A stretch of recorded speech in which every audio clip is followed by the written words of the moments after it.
Il est décédé et est revenu avec un avertissement. Que se passera-t-il en août 2024? Bonjour, bienvenue pour une nouvelle vidéo sur notre chaîne. Ici, nous traduisons les récits de personnes ayant vécu des expériences de mort imminente et d'autres expériences spirituelles. Aujourd'hui, nous allons découvrir l'histoire d'Ezequiel Valdivia. Il raconte qu'il est mort, a rencontré un ange et a reçu un avertissement concernant l'avenir. Si vous ne vous êtes pas encore abonné à la chaîne, faites-le maintenant. Laissez un commentaire avec votre nom et votre ville. Maintenant, écoutons le récit d'Ezequiel. Bonjour, je m'appelle Ezequiel Valdivia. Je suis ici pour partager avec vous une histoire qui a changé ma vie à jamais. C'est un récit de perte, de transformation et d'espoir. Tout a commencé il y a quelques années, mais les événements que je vais raconter me semblent aussi vivants que s'ils s'étaient produits hier. Avant tout, laissez-moi vous dire un peu qui je suis. Je suis fils unique, né et élevé dans une famille modeste mais pleine d'amour. Mon père, Don Jaime Valdivia, était mon héros. Mon modèle de vie. Il m'a tout appris sur l'intégrité, le travail acharné et l'importance de la famille. Ma mère, malheureusement, est décédée quand j'étais jeune, donc c'est mon père qui m'a élevé seul. J'ai toujours été dévoué au travail, concentré sur la construction d'une carrière solide et réussie. J'ai passé des années à gravir les échelons de l'entreprise, souvent au détriment de mon bien-être et de mes relations. Je croyais que la réussite professionnelle était la clé d'une vie épanouie, mais les événements que je vais partager avec vous m'ont montré à quel point je me trompais. Aujourd'hui, je suis un homme différent. Je suis marié à Sofia Martinez, la femme la plus incroyable que j'ai jamais rencontrée, et nous avons un fils merveilleux. Nous vivons dans un appartement loué. Rien de luxueux mais plein d'amour et de joie. J'ai appris à apprécier les choses simples de la vie, les moments passés avec ma famille, la santé et la paix de l'esprit. Nous sommes au début d'août 2024, et je sens que je suis au bord de quelque chose de grandiose. Je ne sais pas exactement ce qui va se passer, mais j'ai un pressentiment fort que ce mois apportera des changements significatifs, non seulement pour moi, mais pour toute l'humanité. C'est un étrange sentiment, un mélange d'angoisse et d'espoir qui m'accompagne chaque jour. L'histoire que je vais raconter commence avec la maladie de mon père, et se termine par une expérience qui a défié tout ce que je croyais sur la vie et la mort. C'est un voyage de découverte de soi, de connexion avec l'au-delà, et d'une nouvelle compréhension de ce qui importe vraiment dans cette vie. J'espère qu'en partageant mon histoire, je pourrai toucher votre cœur, et peut-être même inspirer une nouvelle perspective sur la vie. Alors, commençons par le début. Préparez-vous pour un voyage qui dépasse les limites de notre monde physique, un voyage qui m'a conduit aux portes de l'au-delà et retour, changeant à jamais la façon dont je vois la vie, la mort, et tout ce qui se trouve entre elles. Tout a commencé lorsque mon père a été diagnostiqué avec une maladie en phase terminale. Ce fut un choc dévastateur pour nous deux. Mon père, toujours si fort et plein de vie, semblait soudainement fragile et vulnérable.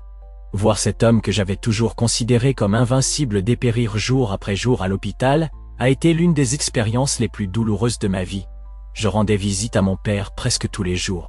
J'essayais de garder une expression calme et positive, forçant des sourires et parlant de choses joyeuses. Même quand mon cœur était brisé, je voulais lui donner un peu d'espoir, un peu de réconfort dans ces derniers moments. Mais la vérité est que je m'effondrais à l'intérieur. Les semaines traînaient, et chaque jour semblait plus difficile que le précédent. L'odeur antiseptique de l'hôpital, le son constant des machines, les regards compatissants du personnel médical. Tout cela s'est gravé dans ma mémoire d'une manière que je n'oublierai jamais. Je me souviens d'une nuit en particulier. J'étais assis à côté du lit de mon père, tenant sa main. Il dormait. Sa respiration était irrégulière et haletante. J'ai regardé son visage, marqué par le temps et la maladie, et je me suis permis de pleurer silencieusement. À ce moment-là, j'ai ressenti tout le poids de la situation, toute l'injustice de la vie qui m'enlevait mon père. C'est cette nuit-là que mon père s'est brièvement réveillé et m'a regardé avec une clarté que je n'avais pas vue depuis des semaines. Il a serré faiblement ma main et a dit « Ezequiel, mon fils, n'aie pas peur. La mort est juste une porte vers un autre endroit. Je serai toujours avec toi. » Ces mots sont restés gravés dans mon esprit, bien qu'à l'époque, je ne comprenais pas pleinement ce qu'ils signifiaient. Les jours suivants ont été un food test, de consultations avec des médecins et de longues heures de veille à côté du lit de mon père. Je me sentais impuissant, incapable de faire quoi que ce soit. Pour ce que je pouvais faire, était d'être présent. Tout ce que je pouvais faire était d'être présent. Offrir du réconfort et de l'amour dans ces derniers moments. Et puis, une nuit d'août, mon père est finalement parti. J'étais à ses côtés, tenant sa main lorsqu'il a poussé son dernier souffle. Ce fut un moment de profonde tristesse, mais aussi d'une étrange paix. Sa souffrance était terminée, mais la mienne ne faisait que commencer. Les jours qui suivirent, je me suis retrouvé à devoir gérer tous les aspects pratiques de la mort, organiser les funérailles, m'occuper de la paperasse, informer les amis et la famille. Chaque tâche semblait être une montagne infranchissable, mais d'une manière ou d'une autre, j'ai réussi à avancer un pas à la fois. Les funérailles furent un flou de visages compatissants et de mots de réconfort que je ne retenais à peine. Tout ce à quoi je pouvais penser était que mon père, mon héros, mon porteur, était parti pour toujours. Ou du moins, c'est ce que je pensais à l'époque. Après les funérailles, je suis entré dans une période de deuil profond. Les jours traînaient, et je me sentais complètement perdu. L'absence de mon père était comme un trou noir. Aspirant toute la joie et le but de ma vie, je me suis plongé dans le travail, essayant de combler le vide par de longues heures au bureau. Mais rien ne semblait aider. C'est à cette époque que j'ai commencé à faire des rêves vivants avec mon père. Au début, c'était des rêves confus et fragmentaires. Je voyais mon père à différentes étapes de sa vie, parfois jeune et plein de vigueur, d'autres fois vieux et fragile comme dans ses derniers jours. Mais dans tous les rêves, il avait ce sourire aimant que je connaissais si bien. Un rêve en particulier est resté gravé dans ma mémoire. Dans celui-ci, mon père et moi étions en train de pêcher ensemble, comme nous en avions l'habitude quand j'étais enfant. Le lac était calme, le ciel d'un bleu éclatant. Mon père m'a regardé et a dit « Fils, la vie est comme ce lac. Parfois calme, parfois tumultueuse, mais il y a toujours quelque chose à découvrir dans les profondeurs. » Ces rêves étaient à la fois une source de réconfort et de tristesse. D'une part, c'était apaisant de revoir mon père, de sentir sa présence, même si ce n'était que dans mes rêves. D'autre part, chaque fois que je me réveillais, la réalité de la perte me frappait à nouveau de plein fouet. J'ai commencé à me demander si ces rêves avaient une signification plus profonde. Mon père essayait-il de me dire quelque chose? Il y avait des moments où je pouvais presque sentir sa présence dans la chambre à mon réveil, comme s'il était là, veillant sur moi. Pendant ce temps, ma vie personnelle s'effondrait. Ma relation avec Sophia, ma petite amie à l'époque, était tendue. Je suis devenu distant. Enfermé dans mon propre monde de douleur, Sophia essayait de m'atteindre, de me réconforter. Mais j'avais érigé autour de moi un mur qui semblait impénétrable. C'est Sophia qui m'a finalement convaincu de chercher de l'aide. J'ai commencé à suivre une thérapie, un processus difficile mais nécessaire. Peu à peu, j'ai commencé à traiter ma douleur, à comprendre que le deuil est un voyage, non une destination. Mes rêves avec mon père ont continué, mais ont commencé à changer. Maintenant, au lieu de simplement revivre des souvenirs, c'était comme si mon père essayait de me guider. Dans un rêve particulièrement vivant, il m'a conduit à une porte brillante. « Ce n'est pas encore le moment pour toi de traverser » a-t-il dit, « mais souviens-toi de cette porte. Un jour, tu comprendras. » Je ne savais pas à l'époque que ce rêve était un présage de ce qui allait arriver. La porte brillante réapparaîtrait dans ma vie d'une manière que je n'aurais jamais pu imaginer. Au fur et à mesure que les mois passaient, j'ai commencé à me sentir un peu mieux. La douleur de la perte était toujours là, mais elle n'était plus aussi vive. J'ai commencé à redécouvrir les petites joies de la vie, le goût d'un bon repas, le plaisir d'une promenade en plein air, le réconfort de l'étreinte de Sophia. Mais quelque chose avait changé fondamentalement en moi. Je n'étais plus le même homme uniquement focalisé sur la carrière et le succès matériel. La mort de mon père m'avait forcé à confronter ma propre mortalité. En remettant en question ce qui comptait vraiment dans la vie, je ne savais pas à l'époque que je me préparais pour une expérience qui allait transformer complètement ma vision de la vie, de la mort et de tout ce qui existe entre elles. C'était une nuit ordinaire, après une longue journée de travail, que tout a changé. J'étais à la maison, épuisé après des heures interminables au bureau. Sophia était sortie faire des courses, et j'étais seul dans l'appartement. Je me souviens d'être dans la cuisine, en train de préparer un sandwich quand soudain, j'ai ressenti un étourdissement accablant. Le monde autour de moi a commencé à tourner, les couleurs se sont mélangées dans un flou confus. J'ai essayé de m'accrocher au comptoir de la cuisine, mais mes jambes ont fléchi. La dernière chose dont je me souviens est le sol se rapprochant rapidement avant que tout ne devienne noir. Je ne sais pas combien de temps je suis resté inconscient, mais ce qui s'est passé ensuite a défié tout ce que je croyais à propos de la réalité. Soudain, je me suis retrouvé en train de flotter au-dessus de mon propre corps. C'était une sensation indescriptible.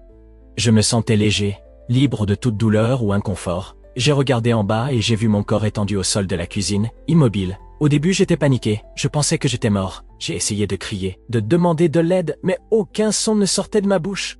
Puis, peu à peu, une sensation de calme a commencé à m'envelopper. C'était comme si j'étais embrassé par une lumière douce et réconfortante. J'ai regardé vers moi-même, ou plutôt vers cette version éthérée de moi-même. Et j'ai été surpris de voir que je semblais différent. Mon corps spirituel, si je puis l'appeler ainsi, émettait une lueur douce. Et le plus étrange de tout, j'avais une sorte de queue lumineuse.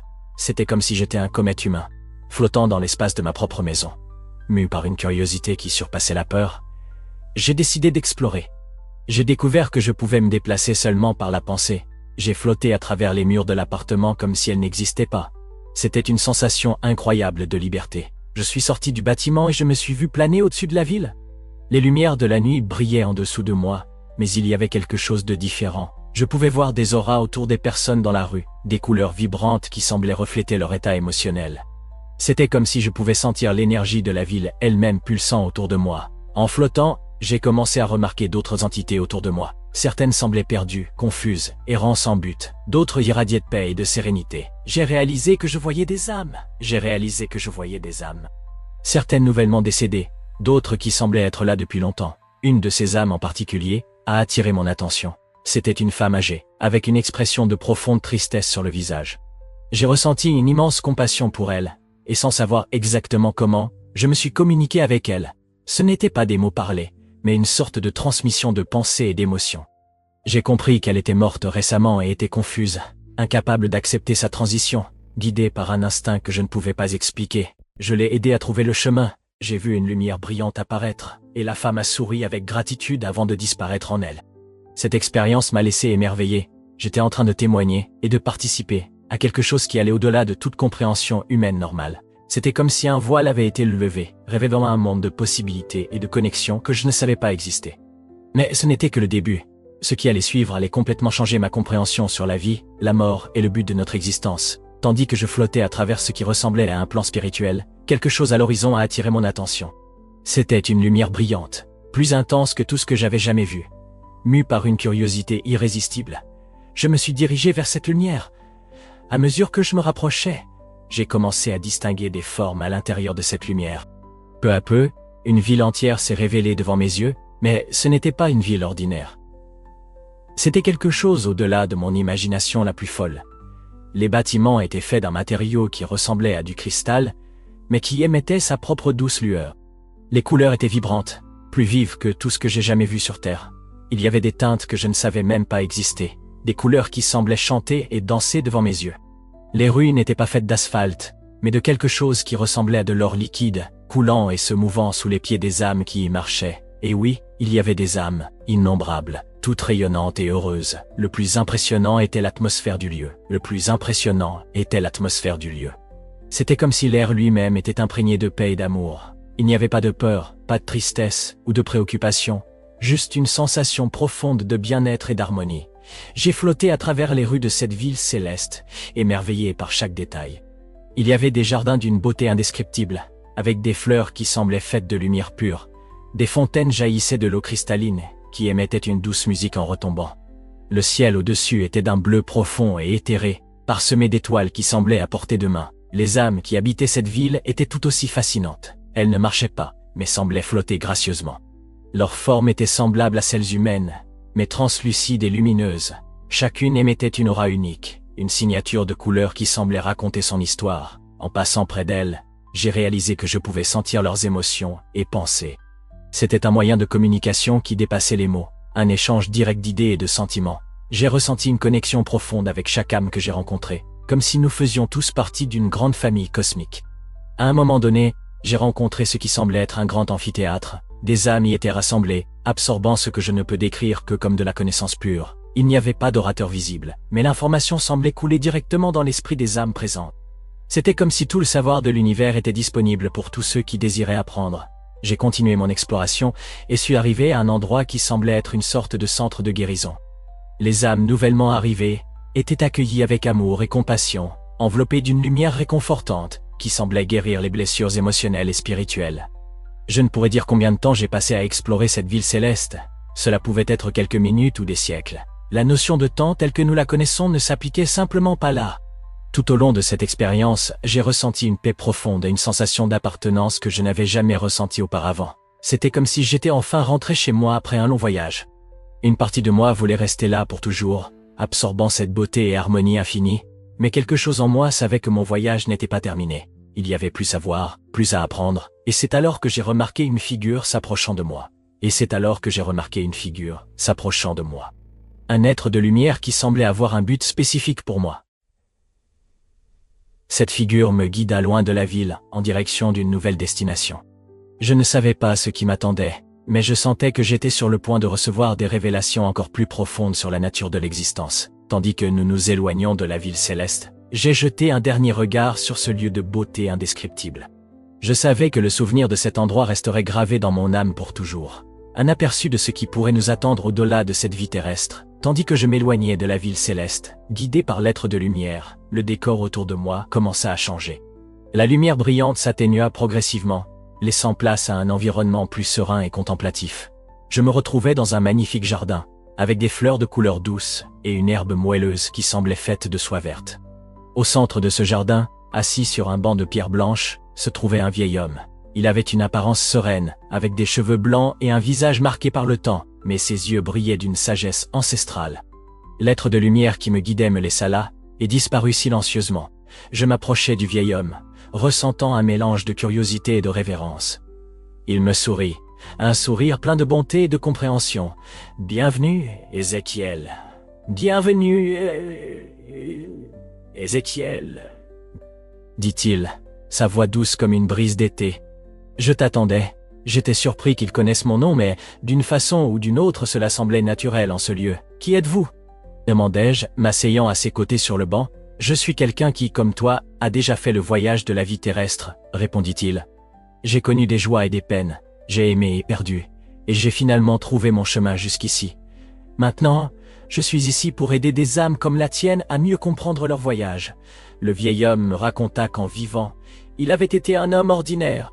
Il avait travaillé dur, fondé une famille, affronté des défis. « Je suis mort d'un cancer du poumon », dit-il avec un sourire ironique. « Des années de cigarettes m'ont finalement rattrapé, mais ici j'ai appris que chaque expérience, même la maladie et la mort, a un but dans notre voyage spirituel. » Nous avons conversé pendant une période qui sembla simultanément courte et infinie. Le sage partagea avec moi des enseignements sur la vie et la mort, sur le but de l'existence et l'essence de l'univers. Ces paroles résonnaient profondément en moi, comme si elles réveillaient un savoir que j'avais toujours possédé, mais que j'avais oublié. « Tu vois, Ézéchiel, » dit-il à un certain moment, « la vie que nous vivons sur Terre n'est qu'une petite fraction de notre voyage éternel. C'est une école, un lieu d'apprentissage et de développement. Chaque défi que nous affrontons, chaque relation que nous avons, chaque choix que nous faisons, tout cela nous façonne et nous prépare pour ce qui vient ensuite. » Je pensais à mon père, à la douleur de sa perte. Comme s'il lisait dans mes pensées, le vieil homme pose doucement sa main sur la mienne. « Ton père va bien, Ézéchiel. Il a complété son voyage terrestre, et maintenant il est en paix. La séparation que tu ressens est temporaire. La séparation que tu ressens est temporaire. Dans le grand schéma des choses, nous sommes tous éternellement connectés. » Ces mots m'apportèrent des larmes aux yeux, pas de tristesse, mais de soulagement et de compréhension. Le vieil homme poursuivit. « Tu es ici pour une raison, Ézéchiel. Cette expérience n'est pas un accident. Tu as un but à accomplir, une mission importante sur Terre. Ce que tu vois et apprends ici, tu dois le ramener avec toi. » J'ai été intrigué par ces paroles. « Quelle mission ?» demandai-je. « Que dois-je faire ?» Le vieil homme sourit, d'un sourire énigmatique. « Cela, mon jeune ami, est quelque chose que tu découvriras par toi-même au bon moment. Mais sache cela, les changements qui vont venir dans ta vie et dans le monde ne sont pas quelque chose à craindre. Ce sont des opportunités pour croître et se transformer. » Il se leva alors, et je réalisai que notre temps ensemble touchait à sa fin. Tandis que je me levais pour suivre le chemin, le vieil homme plaça la main sur mon épaule. « Souviens-toi, dit-il, l'amour est la force la plus puissante de l'univers. C'est ce qui nous connecte, nous guide et nous fait grandir. Ne l'oublie jamais. » Avec ces mots, il disparut, me laissant avec un sentiment de paix et de but. Inspiré et intrigué, je commençai à marcher sur le sentier qui s'étendait devant moi, impatient de découvrir ce que cette expérience extraordinaire avait encore à me révéler. Tandis que je suivais le chemin que le vieux sage m'avait indiqué, le décor autour de moi commença à changer à nouveau. Le jardin serein laissa place à un environnement éthéré, où les couleurs semblaient se mélanger et s'écouler comme si elles étaient vivantes. Le sol sous mes pieds, où serait-ce mon essence, semblait fait de nuages solides, et l'air était chargé d'une énergie vibrante que je pouvais presque toucher. Après ce qui sembla être une éternité, et en même temps juste un instant, je vis quelque chose au loin qui fit bondir mon cœur, ou quoi que ce soit dans cette forme spirituelle. C'était une porte, mais pas une porte ordinaire. Celle-ci était faite de pure lumière, brillant avec une intensité qui devrait être aveuglante, mais qui d'une certaine manière était réconfortante à regarder. À mesure que je m'approchais, je réalisais que la porte était plus grande que n'importe quelle chose que j'avais jamais vue. Elle semblait s'étendre infiniment vers le haut et sur les côtés. La lumière qui en émanait pulsait doucement, comme si elle était vivante et respirante. Je me suis arrêté devant la porte, émerveillé. C'était la même porte que j'avais vue dans mes rêves. La porte que mon père m'avait montrée. Maintenant je comprenais ce qu'il voulait dire quand il disait qu'un jour je comprendrais. Tout en contemplant la porte, j'ai ressenti une présence à mes côtés. En me retournant, j'ai vu un être de lumière, plus brillant et majestueux que tout autre que j'avais rencontré jusque-là. Instinctivement, j'ai su que j'étais en présence d'un ange, Ézéchiel. La voix de l'ange résonna dans mon esprit, douce et puissante en même temps. Tu es arrivé à la frontière entre les mondes. Au-delà de cette porte se trouve ce que beaucoup appellent le paradis, le royaume du bonheur éternel. J'ai ressenti une vague d'émotion me traverser. Une partie de moi désirait désespérément traverser cette porte, pour éprouver la paix et la joie que je savais se trouver de l'autre côté. Mais une autre partie hésitait, sachant que ce n'était pas encore mon heure. Comme s'il lisait dans mes pensées, l'ange continua. Oui, Ézéchiel, tu as raison, ce n'est pas encore ton heure de traverser, tu as une mission importante à accomplir sur Terre. Quelle mission? Ai-je demandé, reprenant la question que j'avais posée au vieux sage. L'ange sourit, un sourire qui semblait illuminer tout l'univers. Tu es un messager, Ézéchiel. Ce que tu as expérimenté ici, ce que tu as appris, tout cela a un but. Tout cela a un but. Tu dois retourner et partager cette sagesse avec le monde. J'ai senti le poids de la responsabilité tomber sur moi. Mais comment? Comment? Ai-je demandé. Comment puis-je partager quelque chose d'aussi vaste, d'aussi au-delà de la compréhension normale? À travers l'amour, répondit l'ange. L'amour est le langage universel qui transcende toutes les barrières. Partage l'amour que tu as expérimenté ici. Montre aux gens l'interconnexion de toutes choses. Aide-les à comprendre qu'il y a plus dans l'existence que ce que nos yeux physiques peuvent voir. L'ange pointa alors vers la porte brillante. Observe, dit-il. À ce moment-là, la porte s'ouvrit partiellement, et je pus entrevoir ce qu'il y avait au-delà. C'était une vision qui défie toute description en termes humains. J'ai vu un royaume de pure lumière et amour, où des âmes dansaient en harmonie parfaite. J'ai vu des retrouvailles joyeuses d'êtres chers séparés depuis longtemps. J'ai vu la réalisation de tous les rêves et espoirs. Et là, au milieu de tout cela, j'ai vu mon père. Il était rayonnant, plus heureux et en paix que je ne l'avais jamais vu de son vivant. Il m'a regardé directement et a souri. Un sourire plein d'amour et de compréhension. Des larmes de joie ont coulé sur mon visage spirituel. Je voulais courir vers lui, l'étreindre, lui dire combien je l'aimais et combien il me manquait. Mais avant que je puisse faire un mouvement, la porte se ferma doucement. L'ange posa une main réconfortante sur mon épaule. Ton père est bien, Ézéchiel. Il est en paix et heureux. Et un jour, lorsque ta mission sera accomplie, tu seras à nouveau réuni avec lui. Je la sentis, ressentant un mélange de tristesse et de joie, de nostalgie et d'acceptation. Je savais que j'avais vu quelque chose de précieux. Quelque chose qui changerait à jamais la façon dont je voyais la vie et la mort. Il est temps pour toi de revenir, Ézéchiel, dit l'ange.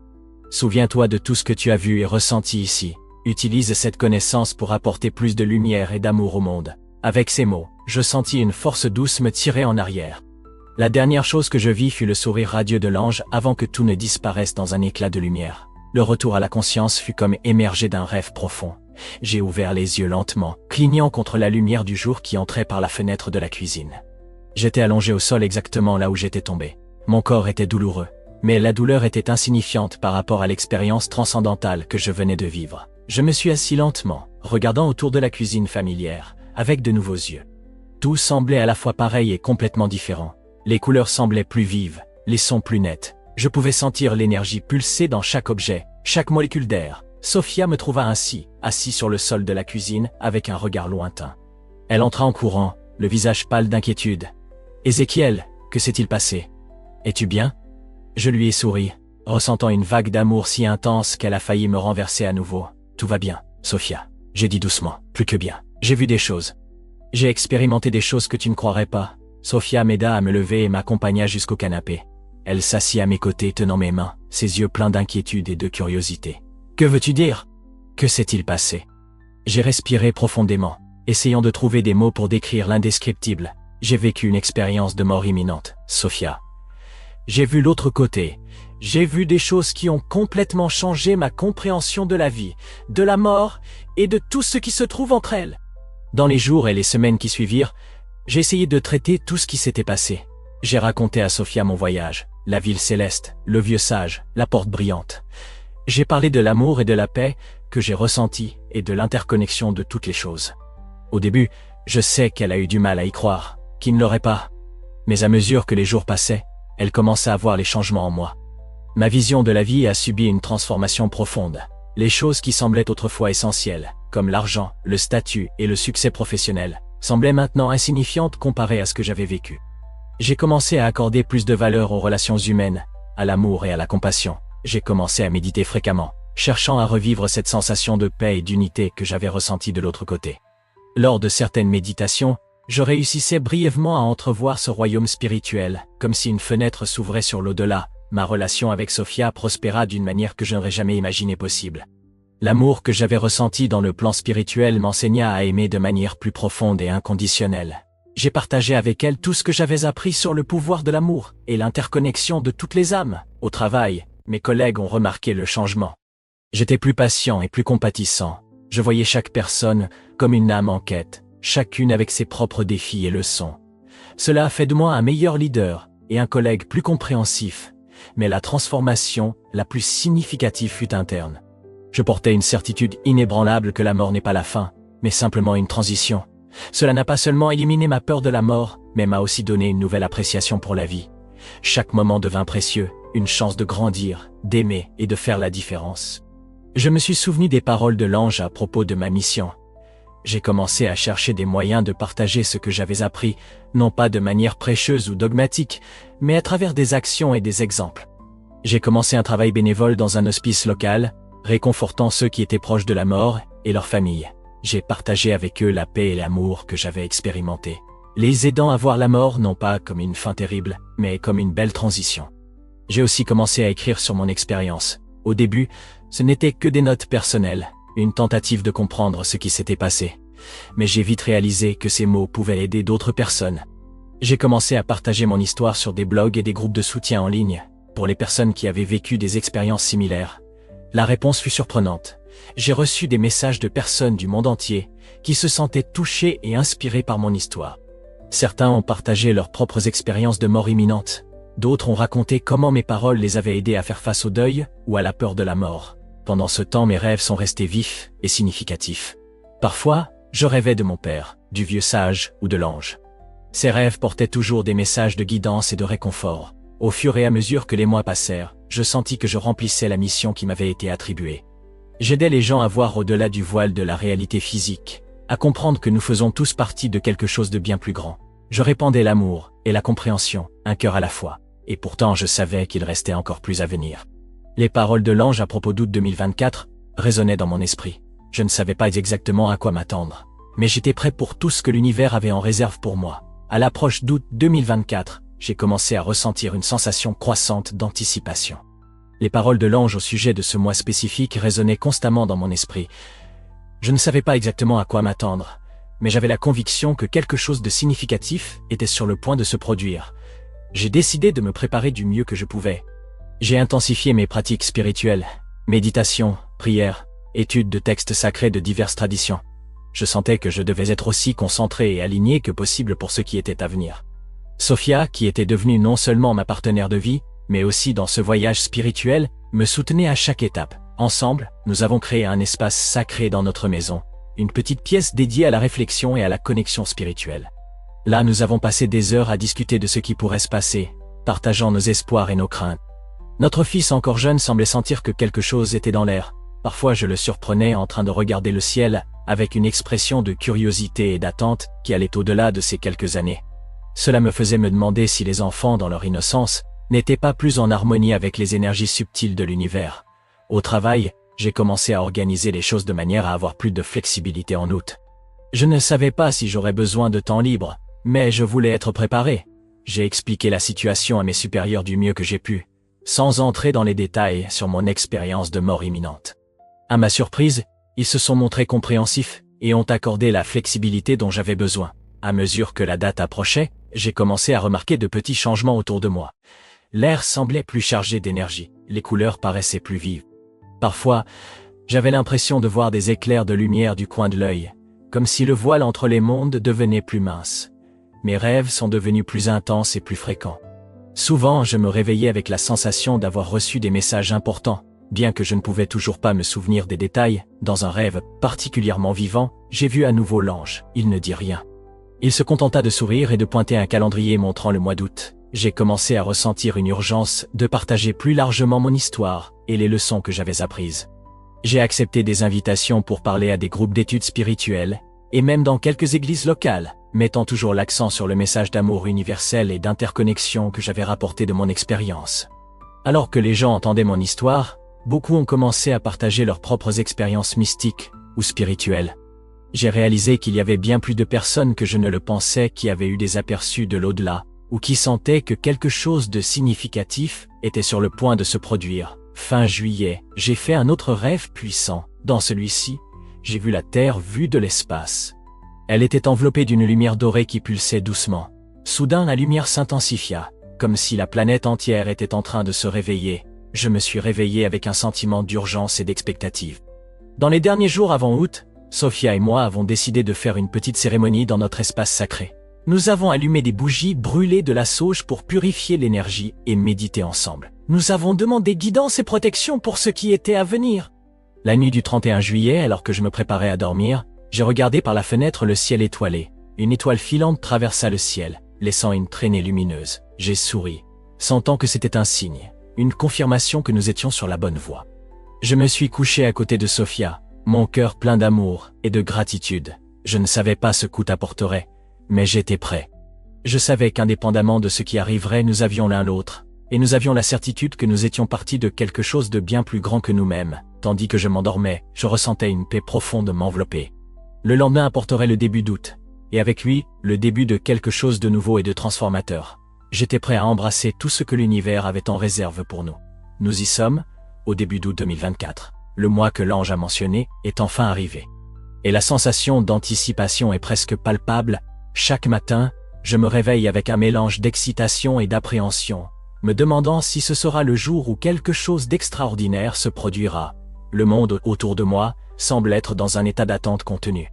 Les nouvelles parlent de phénomènes étranges se produisant dans diverses parties du globe, des phénomènes atmosphériques inexplicables, des comportements inhabituels chez les animaux, voire des récits d'expériences spirituelles de masse.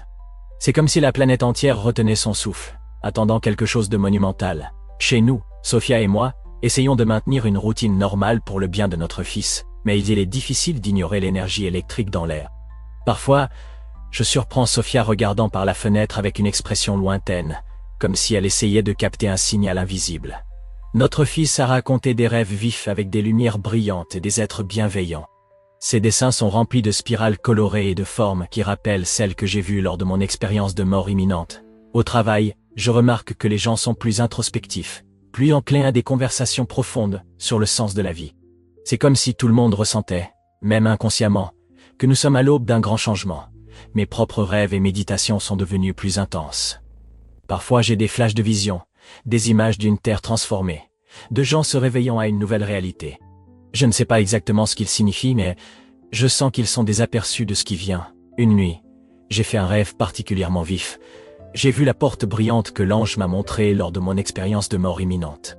Cette fois cependant, la porte n'était pas dans un royaume spirituel lointain, mais ici même sur terre. J'ai vu des gens de partout dans le monde s'en approcher. Leurs visages brillaient d'émerveillement et d'espoir. En me réveillant, j'ai ressenti une profonde conviction qu'une grande révélation était sur le point d'avoir lieu. Ces derniers jours, j'ai ressenti un besoin urgent de partager mon histoire avec plus de gens. J'ai commencé à faire des diffusions en direct sur les réseaux sociaux, parlant de mon expérience et de l'importance de l'amour et de la compassion. À ma grande surprise, des milliers de personnes du monde entier se sont connectées, partageant leurs propres histoires et exprimant un sentiment similaire que quelque chose de significatif est sur le point de se produire. Hier soir, alors que je méditais dans notre espace sacré, j'ai ressenti une présence divine écrasante. C'était comme si le voile entre les mondes était devenu plus fin que jamais. J'ai ressenti une vague d'amour inconditionnel m'envahir, si puissante que des larmes ont coulé sur mon visage. En ouvrant les yeux, j'ai vu que Sophia, qui méditait avec moi, pleurait aussi. Nous n'avons pas eu besoin de dire quoi que ce soit. Nous savions tous les deux que nous avions vécu quelque chose de profondément transformateur. Maintenant, assis ici en ce matin de début août, je regarde par la fenêtre et me demande ce que les prochains jours apporteront. Je ne sais pas exactement ce qui va se passer. Peut-être s'agira-t-il d'un événement global qui changera la conscience de l'humanité. Peut-être sera-ce une série de petits miracles qui ensemble créeront une vague de transformation. Ou peut-être sera-ce quelque chose de complètement inattendu. Quel que soit cet événement, je me sens prêt, mon expérience de mort imminente, m'a appris qu'il n'y a rien à craindre, que nous faisons tous partie de quelque chose de bien plus grand, unis par un amour qui transcende le temps et l'espace. Tandis que je me prépare à affronter cette journée, et les jours à venir, je ressens un mélange d'émotions, excitation, anticipation, un peu de nervosité, mais surtout, une profonde sensation de paix et d'acceptation. Je ne sais pas ce que l'avenir réserve, mais je sais que je ne suis pas seul dans ce voyage. J'ai Sophia, notre fils, et la certitude que nous sommes tous partis d'une grande famille cosmique. Quoi qu'apporte août 2024, je suis prêt à l'accueillir le cœur ouvert. Et tout comme le soleil se levant sur un nouveau jour, je me lève pour affronter l'inconnu. Mon cœur est plein d'amour, mon esprit ouvert aux possibilités infinies. Le monde est à l'aube d'un grand changement, et je suis reconnaissant d'être ici pour y assister. Que vienne ce qui doit venir. Nous sommes prêts, nous sommes ouverts, nous attendons avec des cœurs pleins d'amour et d'espoir l'extraordinaire qui est à venir. Et vous, qu'avez-vous pensé de cette histoire incroyable? Laissez votre avis dans les commentaires, n'oubliez pas de vous abonner à la chaîne. Activez la cloche de notification pour être averti de chaque nouvelle vidéo. Faisons en sorte d'apporter à plus de monde l'espoir qu'il y a une vie au-delà de ce que les yeux peuvent voir.